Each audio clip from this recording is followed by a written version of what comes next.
Hello and welcome to the Access MBA Online MBA Spotlight audio discussion. I am joined today by Elsa Perez, Head of Marketing and Sales at EU Business School. Hello, Anton. Thank you for the opportunity. And happy to have you here. And Sheri McKillop, Associate Dean from Sandermoen School of Business at the University of Fredericton. Hi, Anton. Thanks for including me, and hi to Elsa. Hi, so my name is Anton Zhelev. I'm the PR of Advent Group, the host of Access MBA and Access Masters. And today we're going to talk about online MBA, the value of a digital education, and how it shapes the MBA industry, how it revolutionizes it, and what differences are there to full-time MBAs, part-time MBAs, and other types of MBA. So, can you please outline the differences, like I said, between those other classic formats and online MBAs? Let's start with Sheri. Okay, thanks. It's interesting because we have primarily just a full-time, although it's an online MBA, it's considered full-time because of the rate that students progress through. And we have an MBA and an executive MBA online. I think when I look at the differences between, going to a bricks and mortar or even a full-time or part-time MBA and the online experience, it's really all about the flexibility and the access. So, the number two and one reasons that students say they've chosen online studies in general is that flexibility and the access. And depending on your school and your program, that may be slightly different from program to program, but really the whole push of online MBAs and EMBAs is that our lives are getting busier and busier than ever, and that flexibility of time and ability to access it from anywhere is the key. All right, so flexibility is your keyword here. What do you think about this, Elsa? Well, I fully agree with Sheri on this, and actually most of our promotional materials highlight the flexibility as the keyword for any online program, but especially the online MBA. So in our case here at EU Business School, there is no difference academically between our full-time MBA or part-time MBA and the online MBA. So all students follow the same kind of courses, but also both options, full-time and part-time, are offered online. So we are trying to offer the possibility for students to combine full-time and part-time on-campus and online experiences and experience the whole spectrum from end to end. So I see. Yeah. Mm-hmm. I see. So you say flexibility and no academic difference between a full-time, part-time, and an online MBA. So would that also mean that the entry requirements are the same? So if it's the same academic curriculum, then it makes sense that the entry requirements are also the same. Is that the case? In our case here at EU Business School, that's exactly the case. And we have the same entry requirements, the same curricula for all of our MBAs, the same degrees the students get at the end, with no mention to online studies. So that's another advantage. And and the same accreditations. And this is also quite important to mention, because some people think that maybe online education is not at the same level as face-to-face education, and we believe that's completely wrong. That is a very interesting point that you're bringing up. I actually wanted to ask you a question related to this notion. Sheri, do you think that there is like a crisis of identity and reputation, even if you wish, linked to online MBA? Like Elsa mentioned, a lot of people don't think that, it carries the same value, the same accreditation. Would you say this is not the case? I would say this is not the case, absolutely. It definitely has the same value and robustness that any face-to-face program has, if not more so, because of the attention to detail, and it's all there online, so it's for anybody to ever come back and validate. When you look at accreditation, and the equivalencies of face-to-face and online. We at University of Fredericton are a solely online university, so we do not have brick and mortar buildings. We do not have any face-to-face students, so we live completely in the online world. However, in Canada, we go through the same process to be accredited as any other university that offers degrees. So we go through the exact same review process, accreditation process that any other university that grants an MBA or an executive MBA would go through. When I look at sort of the idea of people thinking that an online degree isn't as good, and I use quotation marks around that, as a face-to-face degree, there is that perception out there among some people. You can't deny that. I think it's changing. I think it's becoming more, or that attitude is becoming less and less prevalent due to the increase in availability and the number of people taking online programs. And with that, when you see the level of skill of students coming out of those online programs, employers, colleagues can't deny that they're getting the same education. One of the things we notice about our students specifically is that, a lot of people, the motivation to come and get a higher level degree is for job advancement. And, they hope to complete their degree and then ultimately apply for, a more senior position. We have found that most of our students, especially in our executive MBA, achieve that advancement while they're going through the program because they can put a lot of what they're learning into action immediately in the jobs that they're in. Right. So it's being recognized on a real-time basis. Right. So you wouldn't say that an online MBA degree holder is a less desirable employee than a full-time MBA graduate, for instance? I would say there are some people out there that still would think that. I certainly don't believe it, especially because I am an online MBA graduate. But there are especially in the United States, it's quite prevalent because of the when online education first sort of came to the forefront. There were a lot of degree mills. You can't deny that. Places that would literally hand out a degree in exchange for money, and they're not common now, but there is some residual opinion based on that. So, Elsa, would you say that it's the same in Europe? Yeah, well, it might vary depending on the culture, on the country, etc. But it's true that it might have been like that in the past, that an online graduate was a less desirable candidate for a job than a face-to-face program graduate. Especially when online programs meant students were given a bunch of books and materials and were left alone with their doubts without anyone to turn to. But online education has come a long way since then. Employers have realized the value of online education nowadays. It's the same, if not higher, than years ago. Or than face-to-face programs. So especially when the degrees obtained are accredited and recognized, the value of an online program nowadays is really, really high. So I don't think. We even have many students in our online MBA who are partially or completely sponsored by their companies. So this proves the mentality is changing, and it's now more favorable than ever to online education. Right, because of its flexibility, right? Mm-hmm. So that is an interesting, again, topic that you're touching upon. I wanted to ask you, what is, in your opinion, the added value of an online MBA? What are the advantages? Even if you can, in your mind, if you can put them into bullet points, even so that our viewers, so that our listeners can, grasp the actual advantage of an online MBA over, let's say, a full-time program. How would you convince a potential student to follow this program format over another? Well, as previously mentioned, flexibility is paramount, especially for the profile of candidates that gravitate towards online education.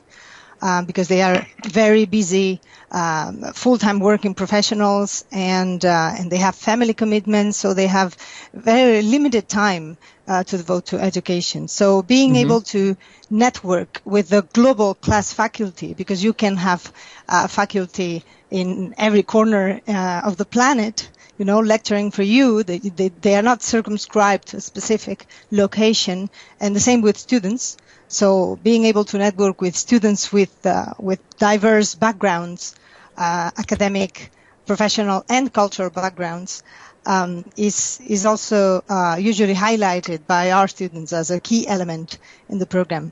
It is equally important to be able to learn soft skills during their studies. So we need to make sure that there's enough engagement, and they learn more than is in the course breakdown. They learn the soft skills. They learn, for example, how to deal with multidisciplinary teams located in different time frames. They learn how to turn the time difference disadvantage into an advantage.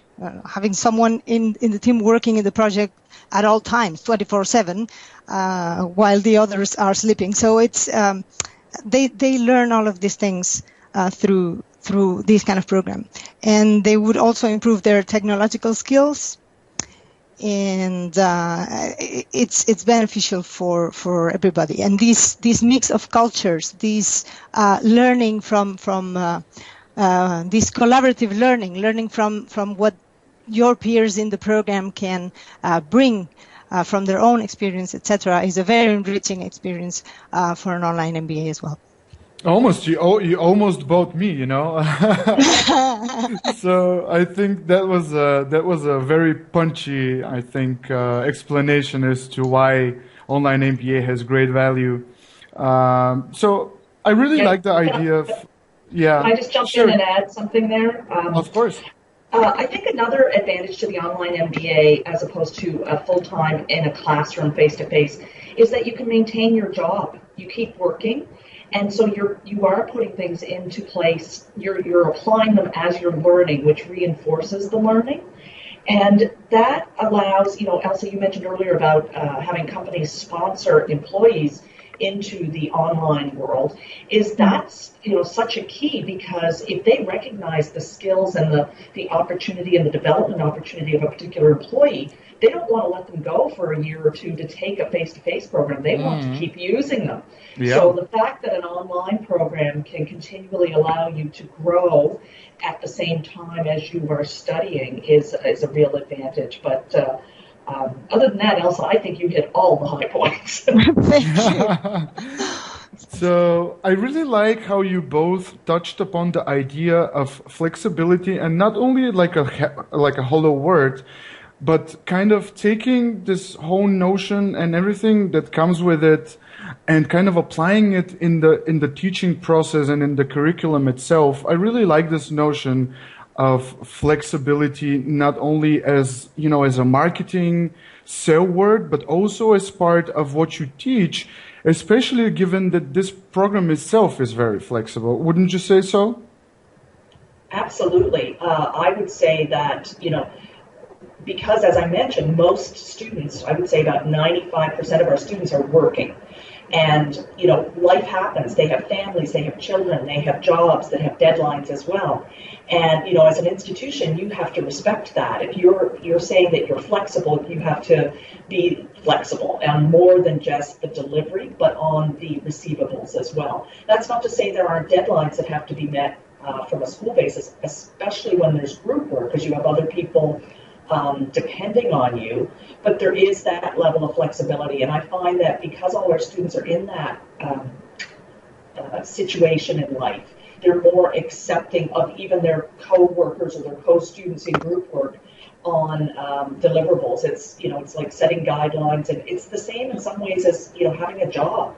You do your job every day, but sometimes things pop up. Yeah. And, that flexibility is a core belief that we have here at the University of Fredericton in terms of, how we deal with students and education. So you already kind of touched upon this idea, but I wanted to ask you this: what kind of student is the online MBA tailored to? You said a working professional, a busy professional, a family man or woman. So can you add something to this? I would say we have an MBA and an executive MBA. So our MBA is more geared towards new to mid-level career, but still working people. And then our executive MBA is geared more towards mid and above career. So, we have a large number of students that are in, have positions that are VP or CEO or CMO, those type of positions, Chief Marketing Officer, Chief Executive Officer, that are looking to really take their business to the next step through education. But we also have the fresh out of bachelor's degree right into an MBA students as well. So we find that they, as I said, they're almost all working, and that's one of the big draws is that they can continue to work. The other one I've heard a lot of in terms of, people that are very busy in that role is, or in their work role, is they have to travel a lot. We're in a global environment for for most companies, and when they're doing a face-to-face, they can't incorporate their job travel or even pleasure travel with their studies. When you're doing an online program, so long as there's an internet connection, you can be in class or you can be at school. So, that's a nice, so that sort of ties into the working professional, but also that flexibility spoke about. Yeah. What about you, business school? Well, in our case, I still agree with Sheri. The profiles are very, very similar. We used to have, we still have it only in one of our campuses, a face-to-face executive MBA, and it's being cannibalized by the online MBA because the profile is very similar. Usually we get CEOs, CFOs, COOs, and these kind of profiles in middle or top management positions. Taking the online program more and more. So it's more of an executive profile what we get, but especially because they are very busy and they travel a lot, and they are in countries, and this is something that is important for us. They are in countries that would have big difficulties obtaining a visa to travel to Spain or to Switzerland or to Germany, where we have our main campuses, and obtain their degree there. So it's not only the time flexibility and these flexible schedules and being able to connect from anywhere in the world, but also people who could initially travel or take these 1 or 2 years off to study, but they can't obtain a visa. They can take the same program and obtain the same degree from their hometown. So that's really convenient as well. That makes it very convenient. So tell us a bit more about your teaching methods and the curricula at your respective institutions. Sheri? Sure. We have our executive, as I mentioned, and MBA, and the way it's structured and the curriculum development is they have a course a suite of 10 foundation courses that cover primarily your generic business topics. So accounting, finance, HR, economics, leadership, ethics, the ones that we typically associate with a general business. And then we have what we call specialty streams. So it's not a concentration, but it is a specialization. And we have 6 different specialization streams from global leadership, innovation leadership, real estate management, social enterprise leadership, business analytics, and health and safety. And so students choose a specialty stream, which is usually often related to their current job, but not always. Sometimes it's an area they want to get into. And they do 3 courses that are based around those specialty stream areas. And it's very much an applied curriculum. So as I mentioned, a lot of our students put things into practice in their jobs as they're going through. And that's not just by choice. A lot of times that's by assignment and deliverables that, for example, in an operations management class, it might be the assignment to find a process or a procedure or an operating system in your organization that isn't working to its full ability. And there's a progressive number of projects that has you deconstruct that process and then reconstruct it in a more efficient manner. Mm-hmm. And then your organization, of course, doesn't have to implement that, but they could. And if it does work, that's just reinforcing the power of the education. The final step in our program is what we call an integration project. And it's a group project that's done with usually groups of 3 to 4 students. It's their capstone project. And they identify a corporation or business, a not-for-profit, that has a business challenge or an opportunity or is lacking in certain areas. And they work directly with that organization to develop solutions or product innovation. So it could be anything from a company that doesn't have any HR structure and working with them to provide that, or a company that wants to do a new market entry into a new market so they can do the market entry analysis in real time working with that company. So that's kind of a really fun project to see. We've seen a lot of really interesting final integration projects come out from everything from one-person companies to multinationals that are introducing a new product. So it's always exciting to watch those. So I'm just interested, if I may. So how is this kind of hands-on approach work in the online format? Well, it's hands-on in the sense that, it is basically taking your assignments, your curriculum, and having students interpret it and feedback and discuss it as it relates to their organization or an organization they've been part of. So, when you're talking about, HR management, maybe it's having to go through, if you're a unionized environment, having to go through the collective agreement and understand that in your own organization. And if you're not in that environment, choose an organization that's in your area, or competitive analysis type thing, and understand the limitations and the opportunities that may exist within that collective agreement. Right. So it's when I say applied and hands-on, it's that type of push to utilize the real world that you live in to interpret that knowledge and to assimilate it and use it, as opposed to, it's not typically hands-on, but it's the way that they are that they assimilate that knowledge and then use it to grow. Yeah, I absolutely understand. So Elsa, would you care to tell us about your curriculum? Yeah, sure. Well, it's, as I see, quite similar. We also have the first 2 terms of core courses with the basic knowledge any manager should possess to manage any kind of company in any kind of industry. And then on the 3rd term, students can choose from a range of elective majors, again with a set of courses in that specific field they are interested in, like human resources management or communications and public relations or design management. So there are some fields that are narrower and some others are broader, and they can choose any of these.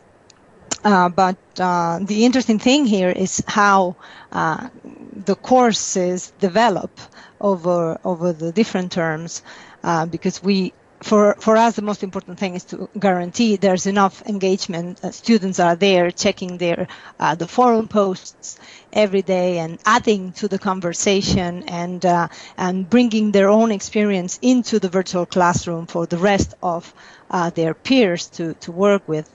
And the live lectures also help a lot, because if you have only written materials to read, you might not learn as much as if you have direct access to the professors and you can attend a live lecture exclusive for online students, and you can get feedback to your questions immediately, and then see if you can relate to what's being discussed in class. If you have any experience related to that particular field that you can add onto, and if you can take that knowledge and apply it, as Sheri very well said, apply it immediately in your own business or wherever you're working. Yeah. So, yeah. I'd just like to add on to that. The idea of that live class is one of the things that we do believe in the sense of, as much as it's online and we talk about flexibility, we have a set class time every week for every course where students use a conferencing system to come to class. We try and utilize that class time not for information delivery because, as we're all dealing with adult learners and they can all read on their own, but utilizing that time to discuss the subject matter and the current events that may play into that or their experiences in implementing that subject matter. So that live class time every week is a key point, as Elsa mentioned out, into the engagement of the students in the program. I understand. So, my next question is maybe a bit complex, but I really am interested, and I think that our listeners would be very interested to hear a very expert opinion on this. So we already talked about the busy schedule of managers and how online MBA really caters to them. But I was wondering if you could tell us about the potential gap in the market for MBA education that online MBA is potentially filling. So, on the one hand, we have the busy schedule of managers, the flexibility that already in itself is perhaps a big gap to fill, and that is why online MBA is so successful. But I am interested to hear whether you think if the digitalization of services as a whole on a global level is also contributing to the popularity of online MBA, and whether do you see online education and online learning as a whole as a new trend in education? Well, again, we go back to flexibility. It's again the key word. We are all searching for more flexible schedules that allow us to conciliate our family lives and professional lives. And why wouldn't we want the same with our education? We are busier and busier and busier every day. We have learned to use the internet to make our lives easier at all levels and faster. I mean, we don't even go to the bank anymore. We operate online. When was the last time our listeners went to the bank office, you see? So the world is just one click away. It was just a matter of time making sure that the schools had the right tools to offer the same quality education online than face-to-face. But the change in the students' expectations and demands has also made it easier. The new digital reality, and besides the flexibility that online programs bring, make them the perfect option for working professionals. But also schools, from the school's perspective, reaching a broader audience and enrolling students that couldn't possibly come to campus in different circumstances makes it worthwhile to go for an online degree. So in my opinion, these are the two key elements. Great. Sheri, do you have something to add? So I think everything Elsa said is quite true about, the face of online education.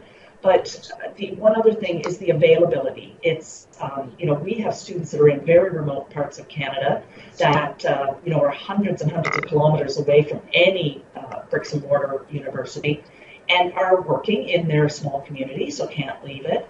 So being able to reach such a broad audience of locations through online education is a big gap that I think is filled. The other is the advancement of technology.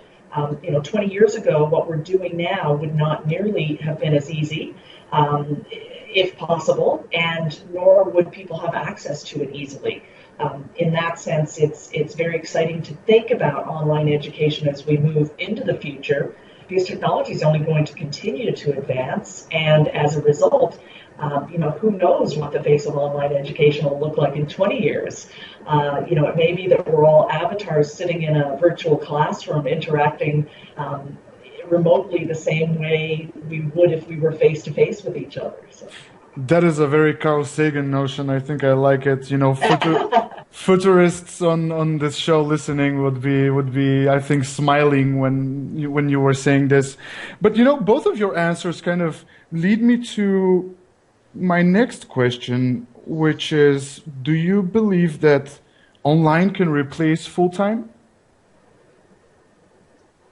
That's an excellent question. I think it's like many different products in the world. There's something for everybody, and there will always be people who want that socialization face to face. So I don't know if it would completely replace. I can certainly see it outnumbering face to face students when I look at some of the financial challenges that we hear about here in Canada of universities and the provincial subsidies and national subsidies that bricks and mortar universities get. The cost of overhead alone and maintaining some of the buildings is astronomical, and they can't afford to grow any more physically. So the only way for growth to occur, or the primary way, is most likely going to be online education. So when you look at that, if they're planning to grow and move into the future, that growth will impact. I can certainly see it taking over the post-grad degrees, so the master's level education. I can certainly see it taking over that quite quickly. In the undergrad, right out of school going into university, there's still that very much socialization aspect that will be popular, I think, for some time to come. Yeah, I think so too. Elsa, what do you think? I completely agree. Although it's true that there will always be people who want the experience of total immersion in a different culture with a different language, etc. But especially at graduate level, it's lives of these people are a lot more complicated, and most of them have families, etc. So they cannot afford to leave everything behind and study face to face. So even if it won't substitute face-to-face education, online education will open a different path for many people to maybe not taking a full degree online, but maybe exploring the possibilities of taking some individual courses, or I don't know, expanding their horizons and trying out new things in a much more flexible and comfortable environment. Yeah, I think you both made a very inspiring presentation of what the future of education is, and I think this is actually a good place to wrap it up on this great notion of the future and what it holds for everybody who wants to get education on any kind of level, graduate, postgraduate. So thank you very much for participating, Sheri and Elsa. Your input and your opinions, I think, would be very valuable for anyone considering the idea of following an MBA degree. So thank you. Thank you for being here. Thank you for participating, and I wish you a great day. Any last things you want to add? Thank you for having us. It was a great opportunity. I particularly don't have anything else to add, but if listeners want to ask us any question, I'm sure they can reach out to you, and you will pass our contacts. Absolutely. Thank you. And thank you, Anton. I thoroughly enjoyed this, and Elsa, it's so interesting listening to how similar our opinions and thoughts and plans are for online education. I do think it is the way of the future. Definitely. Great. Well, thank you very, very much. Thank you. Thank you.